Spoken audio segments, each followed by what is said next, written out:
Queridos, vamos ter um momento então da palavra do Senhor. Convido você a abrir sua Bíblia em Josué, capítulo de número 1, e faremos a leitura do versículo 1 ao versículo de número 9. Josué 1, de 1 a 9. Josué, capítulo de número 1, versículos 1 a 9. Mesmo assentados como estamos, você possa estar aí meditando e aliviando a sua mente para que você preste atenção, foque a sua atenção na leitura bíblica. Josué 1, de 1 a 9.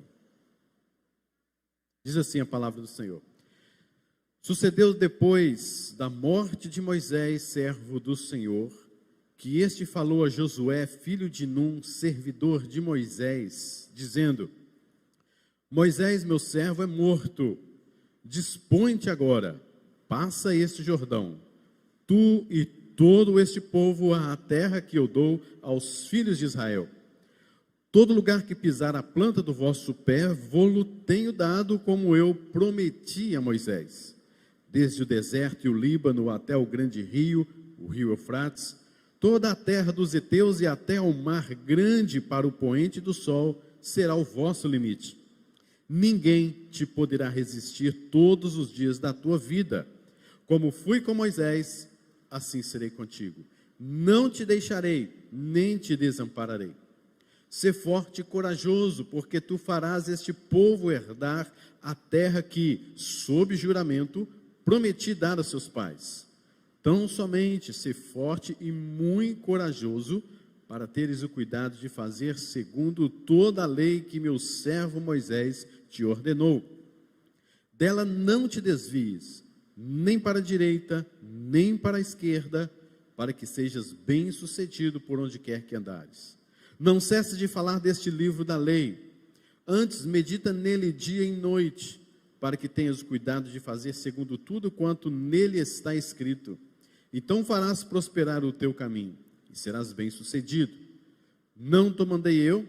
Sê forte e corajoso, não temas nem te espantes, porque o Senhor teu Deus é contigo por onde quer que andares. Senhor, fale profundamente aos nossos corações, toque, Senhor, a nossa alma, transforme o que precisa ser transformado, restaura, porque a tua palavra é viva, é eficaz, e nós cremos, ó Deus, que o Senhor, com a tua palavra, com uma única palavra, pode transformar, Deus, todo o nosso contexto de vida. Abençoa-nos por meio da exposição desta palavra do Senhor em nossos corações, em nome de Jesus. Amém, Senhor. Amém. Meus irmãos, o livro de Josué é um livro extremamente importante para entendermos a intervenção de Deus na história do seu povo.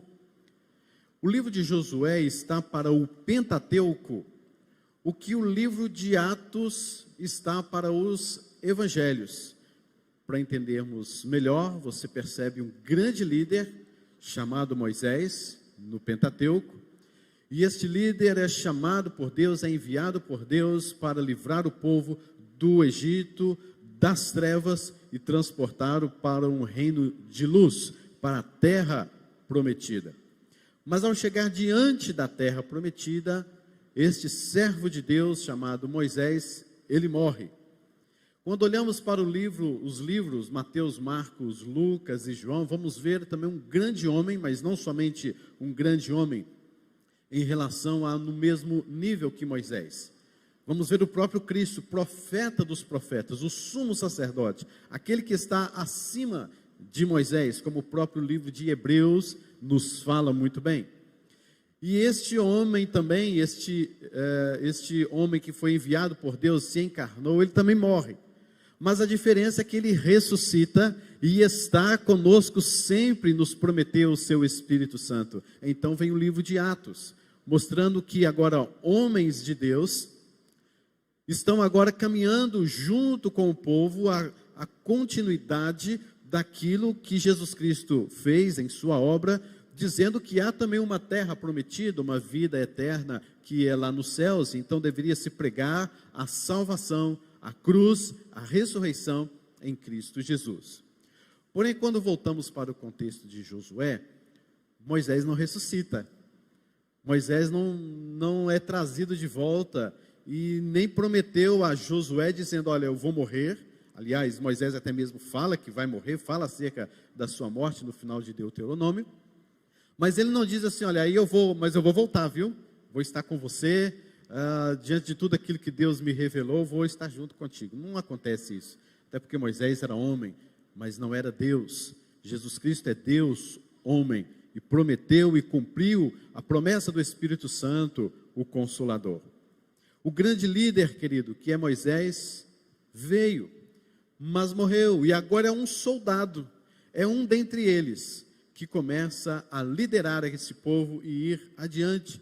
Então Deus dirige ao próprio Josué dizendo assim, que Moisés, o meu servo, é morto.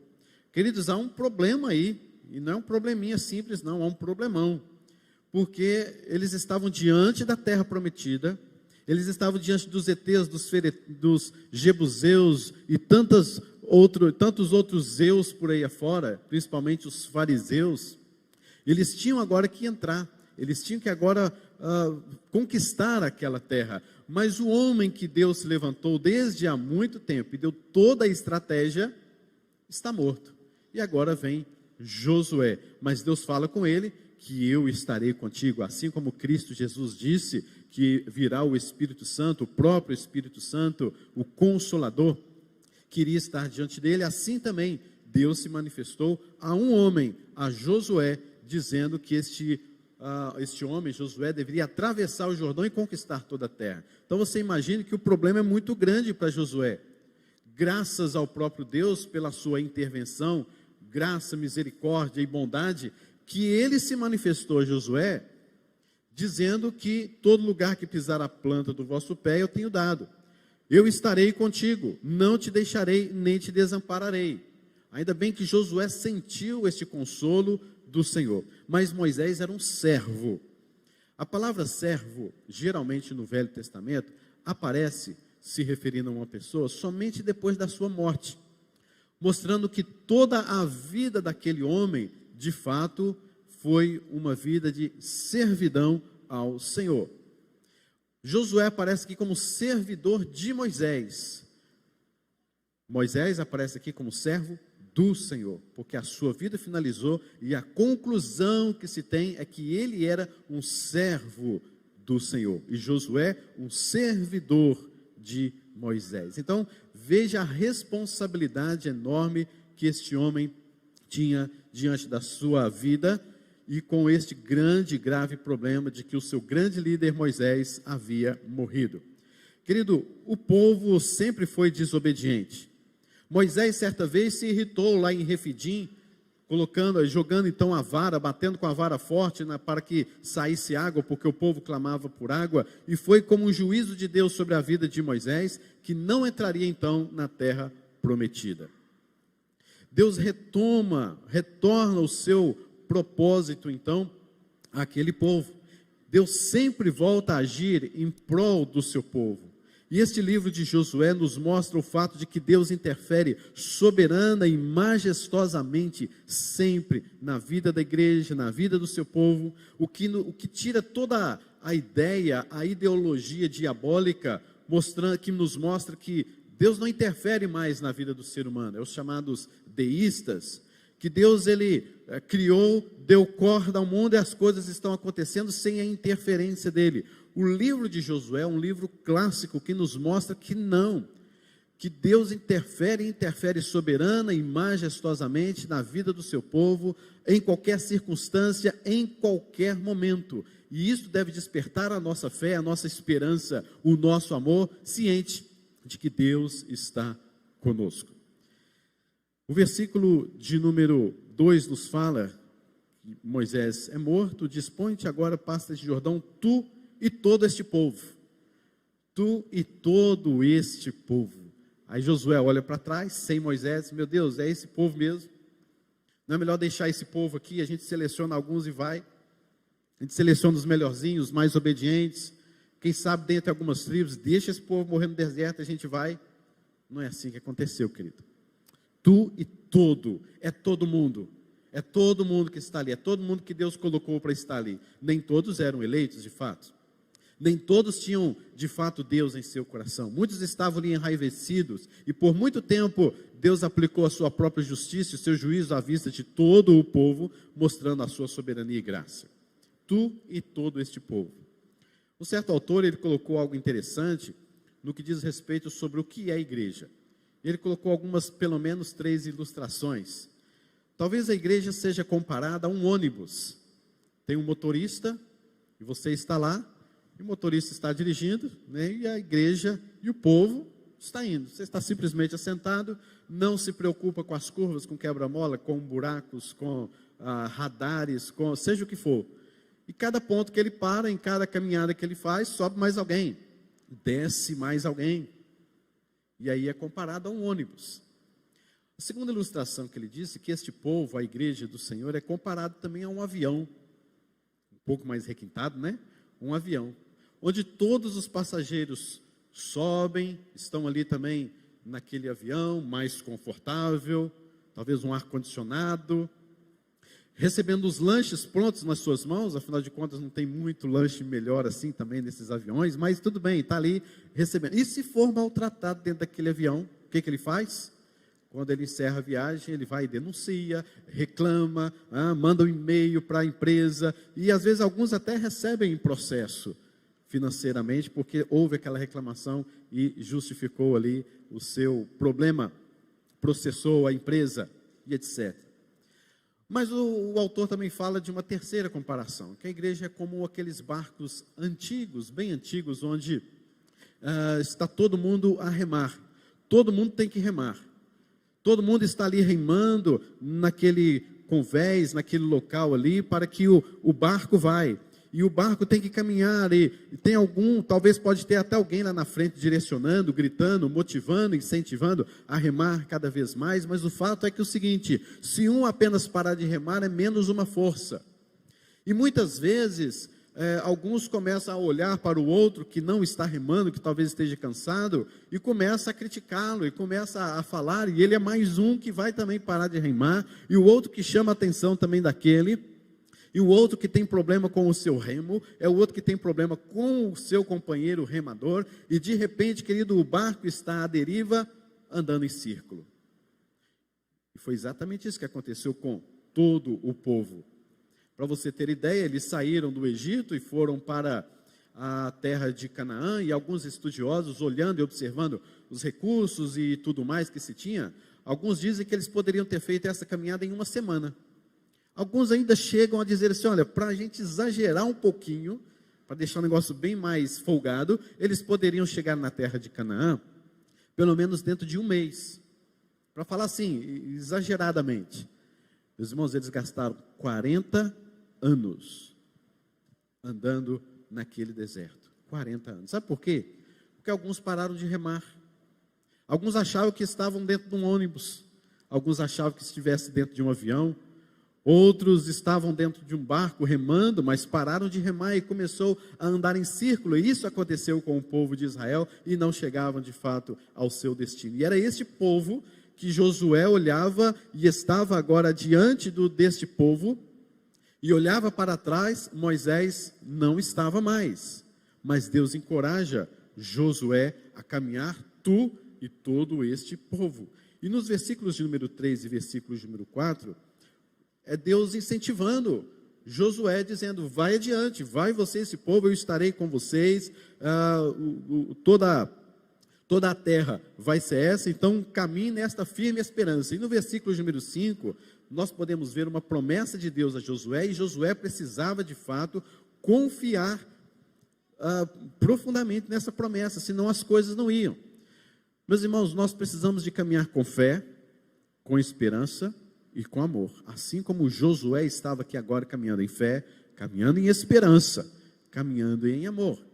E nisso precisava de ter uma vida de devoção a Deus, uma vida devocional ao Senhor. Ele precisava de ter uma vida de quebrantamento, de contrição e de abertura a tudo aquilo que o Senhor lhe falava, e ele tinha que obedecer.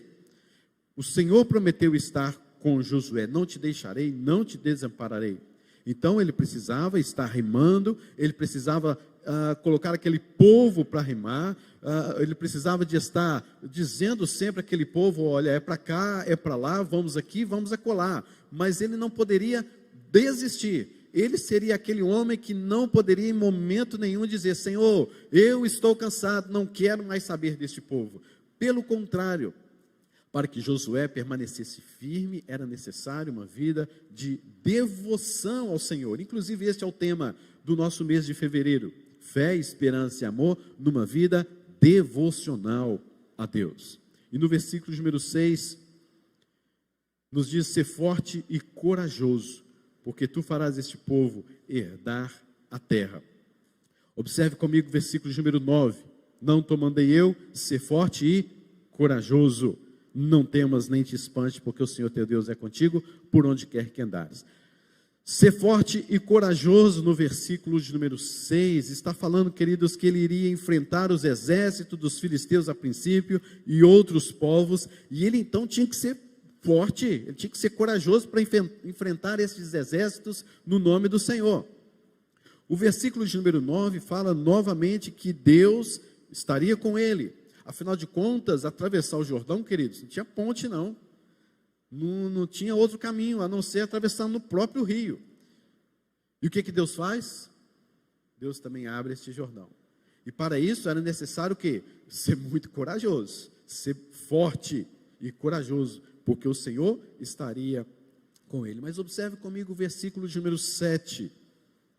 Tão somente ser forte e muito corajoso. Perceba que no versículo 6 fala: ser forte e corajoso. O versículo de número 9, ser forte e corajoso. Mas há uma palavra que diferencia no versículo de número 7, que é o quê? Ser forte e muito corajoso. Ser forte e muito corajoso com o quê? Se no versículo de número 6 é ser forte e corajoso para herdar a terra, no versículo de número 9 é expressar, no versículo de número 6, a esperança de conquistar a terra, no versículo de número 9, expressar a fé. Aqui a gente vê no versículo de número 7, que ele deveria ser forte e muito corajoso, mais do que para conquistar a terra, mais do que exercitando simplesmente a sua fé, mas ele tinha que ser corajoso para ter o cuidado de fazer segundo tudo a lei que o meu servo Moisés te ordenou, para que você não desvie dela nem para a direita, nem para a esquerda, para que seja bem sucedido por onde quer que andares. Meus queridos, uma vida devocional a Deus exige força e muita coragem.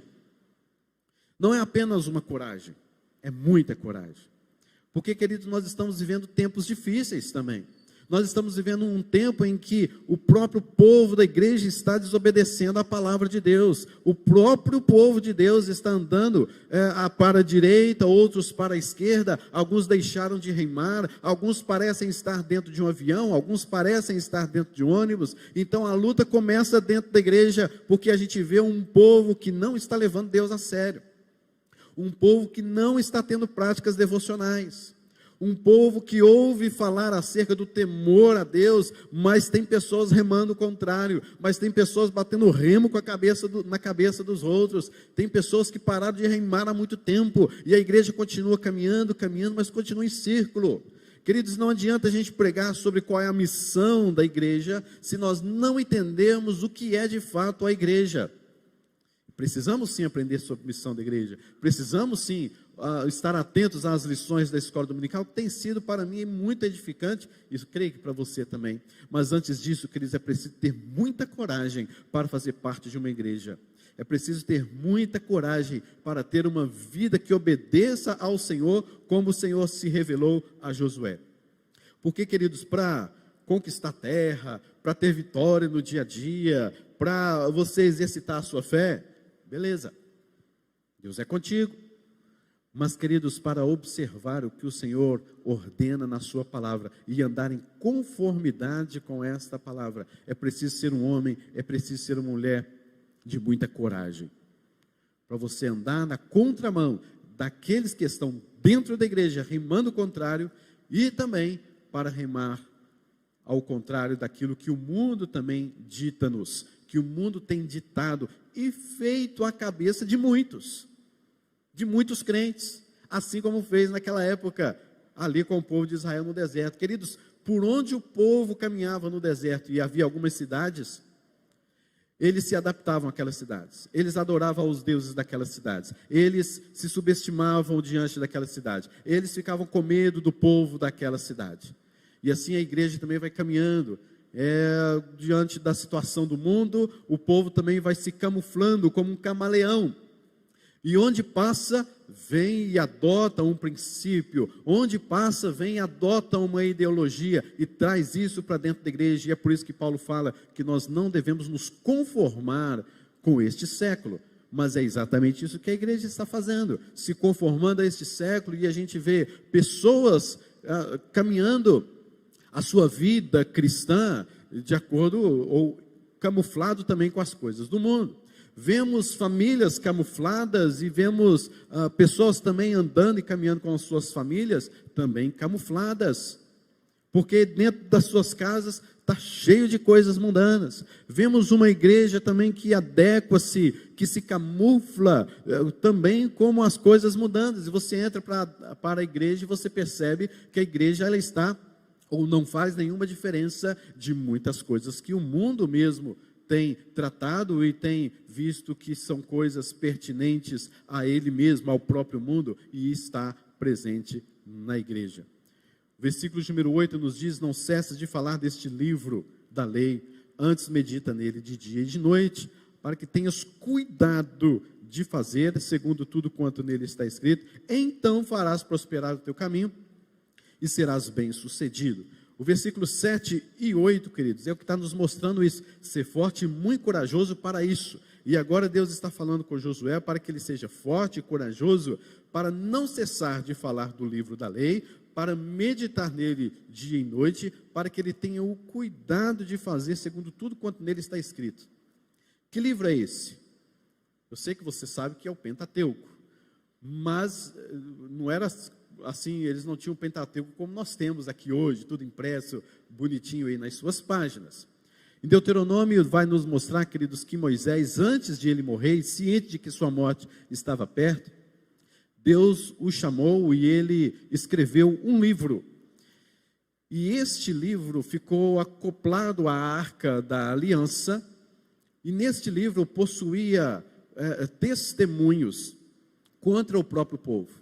Moisés não estava escrevendo o livro para animar o povo, incentivar, motivar, olha, vamos para frente, vamos caminhar. Moisés mesmo disse: estou escrevendo este livro para que seja testemunha contra vocês, porque enquanto eu estou vivo, vocês estão rebeldes. Eu imagino o que vocês vão ser depois da minha morte. Está aí no final do livro de Deuteronômio, e ele escreve um cântico abençoando todas as tribos que iriam entrar naquela terra prometida, mas ele deixou ali na arca, acoplado à Arca da Aliança, um livro que seria como testemunha da rebeldia tamanha daquele povo. Perceba, 40 anos no deserto, e Moisés termina o seu ministério com um livro que serviria contra aquele povo, de testemunha como rebeldia daquele povo. E aí Deus chega e fala para Josué: você tem que ser forte, meu amigo. Você tem que ser forte, meu servo. Porque, assim como eu estive com Moisés, você é contigo. O contexto vai ser o mesmo. Você tem que lutar muito. Queridos, para ter uma vida devocional, uma vida de fé, esperança e amor, de longanimidade, benignidade, o fruto do Espírito no seu coração, uma vida devocional a Deus, no mundo em que vivemos, no contexto em que a igreja está cada vez mais trazendo para dentro de si, da sua alma, da sua essência, coisas parecidas com as coisas do mundo, é necessário você, eu e nós termos muita coragem para assumir que somos cristãos de verdade.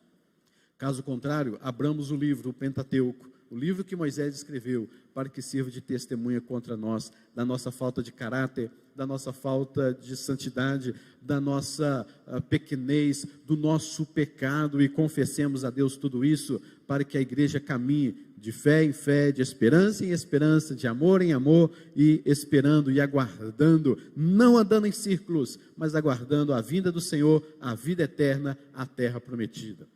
Que o Senhor nos abençoe, queridos, cada vez mais, para que possamos ter uma vida devocional na palavra de Deus.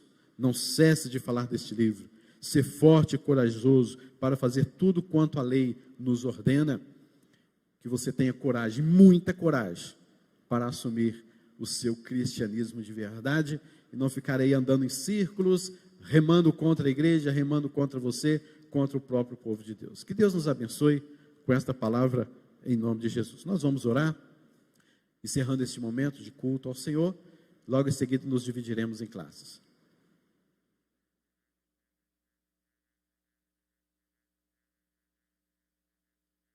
Senhor, abre o nosso coração, a nossa mente, para que possamos ter uma vida de devoção ao Senhor. Queridos, Deus, nós clamamos ao Senhor, porque os nossos irmãos, queridos irmãos, nós como igreja do Senhor, nós, ó Deus, por muitas vezes nos falta muita coragem. Por muitas vezes, Senhor, nos falta, de fato, esta vida de devoção a Deus, que muitas vezes a levamos de forma tão superficial, de forma tão artificial, de forma fingida, mascarada. E quando, na verdade, ao nos encontrarmos no culto ao Senhor, é simplesmente um encontro, é simplesmente um momento. Senhor, nós não queremos isso. Nós pedimos ao Senhor que o Senhor desperte homens e mulheres, crianças e adultos cada vez mais, como sabemos que o Senhor tem despertado, para que tenhamos uma vida de devoção séria, com coragem, e muita coragem, com força no Senhor. E é claro, Deus, a coragem, a força, dadas pelo Teu Espírito Santo. Abençoe o Teu povo, com coragem para servir ao Senhor, com força para ter uma vida de devoção e submissão à Tua palavra. Cuida do Teu povo, cuida da Tua igreja, é a oração que fazemos em nome de Jesus. Amém, Senhor.